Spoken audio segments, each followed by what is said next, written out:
एक माँ का जीवन सजा बन जाता है जब बात बच्चे की मृत्यु पे आता है। इस लाइन से बड़ी या इससे अच्छा मुझे कुछ समझ में नहीं आया। मेरी फ्रेंड ने मुझसे कहा कि इस पे तुम एक वीडियो बनाओ। सच बताऊं, कल से देख रही हूँ, दिमाग में घूम रहा है, पर हिम्मत नहीं हो रही है कि इस टॉपिक पे मैं बोलूँ।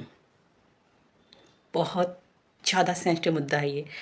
दुनिया की कोई भी माँ, हम इंसान ही नहीं, आप किसी पशु पक्षी या किसी भी जानवर की भी बात कर रहे हैं, जब वो माँ बन जाती है ना और बात उसके बच्चे पे आती है तो खुद को नहीं कभी देखती है, वो खुद ख़त्म हो जाती है, सिर्फ बात बच्चे की रह जाती है। ऐसा बहुत बार आपने देखा होगा। तो हम तो मानो बहुत समझदार ही कहे जाते हैं ना।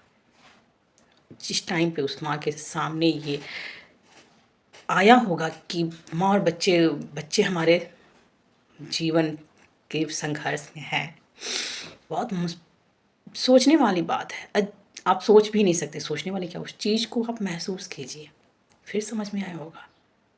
अगर उसके बच्चे को कुछ हो जाता तो जीवन उस माँ के लिए मृत्यु से बड़ी सजा बन जाती। उसने मृत्यु को चुना, अपनी सजा को कम कर लिया, क्योंकि हर सेकेंड मरने से अच्छा है कि एक बार में मर जाए। पीछे उसका एक बेटी है, लेकिन फिर भी वो जी नहीं पाती। कोई भी माँ अपने बच्चे को खोने के बाद उसकी लाइफ मरने से बुरी हो जाती है। जब हमारा बच्चा बीमार पड़ता है तो हम भगवान से बस बताइए कि नॉर्मल सर्दी जुकाम में भी कहते हैं, सारी माँओं के मुँह से भी मैंने सुना है कि हमें बीमार कर दे भगवान, बच्चे को ठीक रखे, हम झेल लेंगे, बच्चा ना झेले। एक बच्चे की सर्दी जुकाम में जब हर माँ का ये कि ये रहती है रिक्वायरमेंट कि हमारा बच्चा ना बीमार हो, हम बीमार हों, वो तो एक ऐसा मंजर है जिसको किसी भी माँ के लिए सोचना एक बहुत ही मुश्किल घड़ी है, बहुत बड़ी मुश्किल।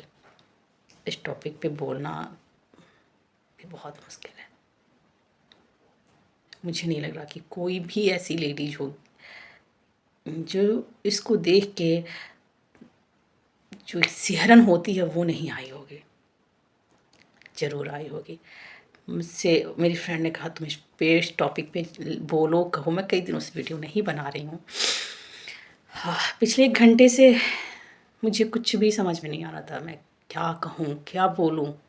बस यही समझ में आया, उसने अपनी सज़ा को कम कर लिया, मृत्यु को चुना। जीते जी जीवन एक सज़ा बनने से उसने खुद को बचा लिया। बचपन में जब हम लोग अपने गांव में रहते थे और जब हमारे गैया को बच्चा होता था, जैसे बच्चा होगा ना, उस बच्चे को छूना बहुत मुश्किल हो जाता था, क्योंकि जो गाय होती है ना, अपने बच्चे को खुद से दूर नहीं जाने देती। मैं कभी कभी ये चीज़ देखी थी, एक ऐसी ही गाय थी जो तो एकदम तूफान मचाती थी। वो तो एकदम बच्चे को किसी को टच न करने दी, बाकी तो थोड़ी बहुत छूने देती थी, उनके पास ही बच्चे को रखने, लेकिन वो छूने ही नहीं देती। उसकी आँखें एकदम बड़ी बड़ी कर लेती थी और बस अगर कोई टच कर दिया तो वो उसको खा जाए, शेरनी बन जाती थी।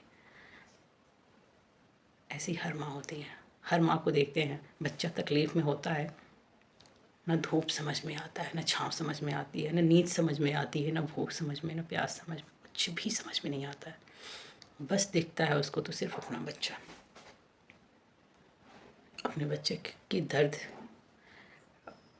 कुछ दिन पहले ही मैंने एक बार या तो वीडियो में ही बताई थी या फिर किसी को मैं बता रही थी। मेरे एक दूर के रिलेटिव हैं, उनके 2 बेटे थे और एक बेटे की डेथ हो गई थी। उसके बाद मैं उनसे ऐसे मिली आई थी तो बहुत उनसे हिम्मत नहीं थी कोई पूछे कि आपके बच्चे को क्या हुआ था।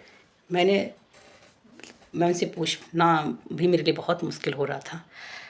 फिर उन्होंने बताया कि बेटा, मैं एक ऐसी अभागी माँ हूँ, वो मेरी चाची लगती थी, जिसने भगवान से कहा कि मेरे बेटे को उठा लो। इससे बड़ा दुख और क्या हो सकता है। उनके बेटे के सर में फंगस लग रही थी और बहुत जल्दी, हफ्ते दिन भी नहीं हुए, रिकवरी भी नहीं हो सकती थी। यहाँ लखनऊ के सहारा हॉस्पिटल में एडमिट किया था उन लोगों ने। खुद को बेच, पैसा था, सब कुछ था, पर बच्चे की फंगस इतनी तेज़ी से फैल रही थी और शायद वो वर्ल्ड का 32वां केस था। ऑपरेशन करते करते वो फंगस पूरी तरीके से फैल जाता, बचने का कोई भी 1% चांस नहीं था। पूरी फैमिली आ गई थी, फिर भी उसको बचा नहीं सकती थी। फैमिली आके भी क्या कर सकती थी।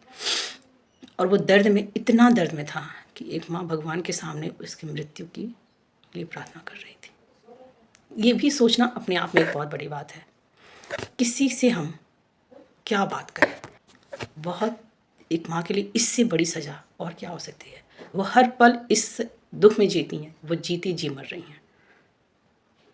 तो ऐसे होता है कि एक माँ के लिए बच्चे से बड़ा और कुछ भी नहीं होता है। जब ये देखा था ना मैंने, तो मुझे वही चाची ही याद आ रही थी। जिस टाइम पे उन्होंने मुझसे इतना ही कहा कि बेटा, मैं एक ऐसी अभागी माँ हूँ कि मैं अपने बच्चे की मौत की प्रार्थना की हूँ। क्या उनको, मुझे पता है उनको ना नींद आती होगी, चेहरे पे अगर कभी हंसी आती भी होगी तो पहले अपने बच्चे का चेहरा नजर आता होगा। वो इतने दर्द में था कि माँ को मजबूर होना पड़ा। हर एक माँ अपने बच्चे का दर्द नहीं बर्दाश्त कर पाती है, कोई भी माँ हो। अभी कुछ दिन पहले जो एक केस हुआ था, जो इच्छा मृत्यु वाला, तब भी मुझे वही चाची की याद आई।